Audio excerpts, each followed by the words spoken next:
ನಮ್ಮ ಕ್ಲಾಸ್ ರೂಮಲ್ಲಿ 10-20ಗೆ OMR sheet ಕೊಡಬೇಕಾಗಿತ್ತು.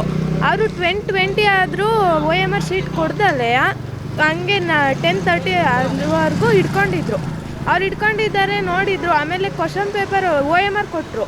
OMRಗೆ ಎಲ್ಲ ನಮ್ಮ ಹೆಸರು ಎಲ್ಲ ಫಿಲ್ ಮಾಡಾದ್ಮೇಲೆ ಕ್ವಶನ್ ಪೇಪರ್ ಕೊಡ್ತಾರೆ. ಕ್ವಶನ್ ಪೇಪರಲ್ಲಿ ಇದೇನು ಸೇಮ್ ನಂಬರ್ ಇರುತ್ತೋ ಅದೇ OMRಲ್ಲಿ ಬರಬೇಕಾಗಿತ್ತಂತೆ. ಅದು ಬಂದಿರಲಿಲ್ಲ ಅಂತ ಸುಮಾರು ಇಶ್ಯೂ ಆಯಿತು. ಆಮೇಲೆ ಅವರು ಕ್ವಶನ್ ಪೇಪರು ಲೇಟಾಗಿ ಕೊಟ್ಟಿದ್ದು, OMR ಶೀಟ್ ಲೇಟಾಗಿ ಕೊಟ್ಟರು. ಈ ಇಶ್ಯೂಯಿಂದಾಗಿ 1 ಅವರ್ ಅದೇ ಟೈಮ್ ಆಯಿತು.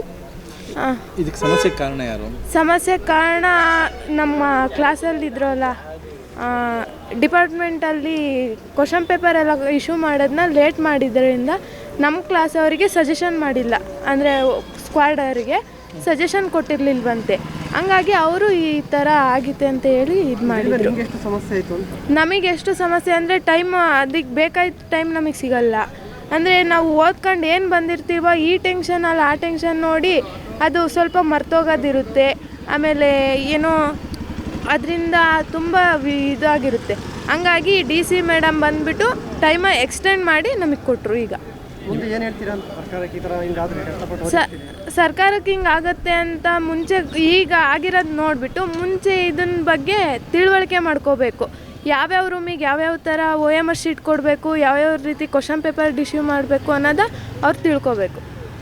ಸರ್, ಗೊಂದಲ ಏನಿಲ್ಲ. ಅದು ಕ್ವಶನ್ ಪೇಪರ್ ಕೊಡುವಾಗ ಸ್ವಲ್ಪ ನಂಬರ್ ಕನ್ಫ್ಯೂಷನ್ ಆಯಿತು. ನಮ್ಗೆ ಅನ್ನಿಸ್ತು OMR ಶೀಟ್ ಮತ್ತು ನಮ್ಮ ಕ್ವಶನ್ ಪೇಪರ್ ಈ ಮುಂಚೆ ಎಲ್ಲ ಎಕ್ಸಾಮಲ್ಲೂ ಇದೇ ಥರ ಇದೆ.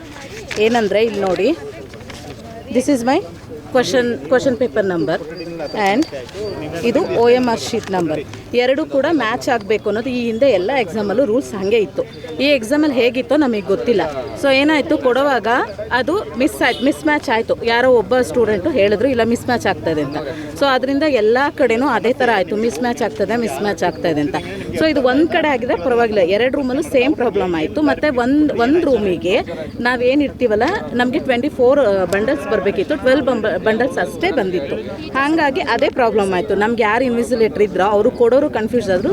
ಸೊ ನಾವು ಕೂಡ ಕನ್ಫ್ಯೂಸ್ ಆದ್ವಿ.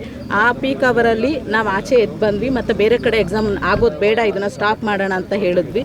ಸೊ ಅದಾಗಲಿಲ್ಲ. ಆಮೇಲೆ DC ಮೇಡಮ್ ಬಂದು ಸಾರ್ಟ್ಔಟ್ ಮಾಡಿದ್ರು, ಕ್ಲಿಯರ್ ಆಯಿತು. ನಮಗೆ 1 ಅವರ್ ಎಕ್ಸ್ಟ್ರಾ ಕೊಟ್ಟರು. ಸೊ ನಾವು ಎಕ್ಸಾಮ್ ಮಾಡಿದ್ದೀವಿ, ಚೆನ್ನಾಗಾಯಿತು. ಸರ್, ಇದು ಕಾರಣ ಅಂತ ಹೇಳೋಕ್ಕಾಗಲ್ಲ. ಇದೇನು ಇವರು ಈ ಕಾಲೇಜ್ ಮ್ಯಾನೇಜ್ಮೆಂಟ್ ಅವ್ರು ಏನಿದ್ರು ಅವರೇ ಇದನ್ನ ರೆಸ್ಪಾನ್ಸಿಬಲ್ ಆಗಬೇಕು ಸರ್. ಯಾಕೆ ಅಂದರೆ ಅವರು ಕರೆಕ್ಟಾಗಿ ಕೊಡಬೇಕಿತ್ತು ಎಲ್ಲ ಕಡೆ. ಈಗ ನಮಗೆ 10:30ಗೆ ಎಕ್ಸಾಮ್ ಸ್ಟಾರ್ಟ್ ಆಗುತ್ತೆ ಅಂದರೆ 10:20ಗೆ ನಮಗೆ ಪೇಪರ್ನ ಇಶ್ಯೂ ಮಾಡಬೇಕಿತ್ತು. ಅಂದರೆ ಓಪನ್ ಮಾಡಬೇಡಿ, ಕ್ವಶನ್ ಪೇಪರ್ ತೊಗೊಳ್ಳಿ, OMR ಕೊಡಿ, ಫಿಲ್ ಮಾಡ್ಕೊಳ್ಳಿ ಅಂತ ಹೇಳಬೇಕಿತ್ತು. 10:31 ಆಗಿದೆ, ಇನ್ನೂ OMR ಆಗಷ್ಟೇ ಕೊಡ್ತಾ ಇದ್ದಾರೆ. ಬಿಕಾಸ್ ನಮ್ಮದು 3rd ಫ್ಲೋರಲ್ಲಿ ಇತ್ತು, ಅವ್ರಿಗೆ ಕೂಡ ಸಪ್ಲೈ ಆಗಿರಲಿಲ್ಲ. ಸೊ ಇದು ಪ್ರಾಬ್ಲಮ್ ಆಗಿ ಈ ಥರ ಸಮಸ್ಯೆ ಆಯಿತು ಅಷ್ಟೇ. ಏನು ಹೇಳಿ, ನಮ್ಮ ರೂಮಲ್ಲಿ ಆಯಿತು ಸರ್. ಬೇರೆ ರೂಮು ಬಗ್ಗೆ ನಮಗೆ ಗೊತ್ತಿಲ್ಲ. ಇನ್ನೊಂದು ರೂಮಲ್ಲೂ ಆಯಿತು ಅಂತ ಹೇಳಿದ್ರು, ಬಟ್ ಗೊತ್ತು. ಶಶಿಕುಮಾರಿ ಅಂತ. Okay, thank you.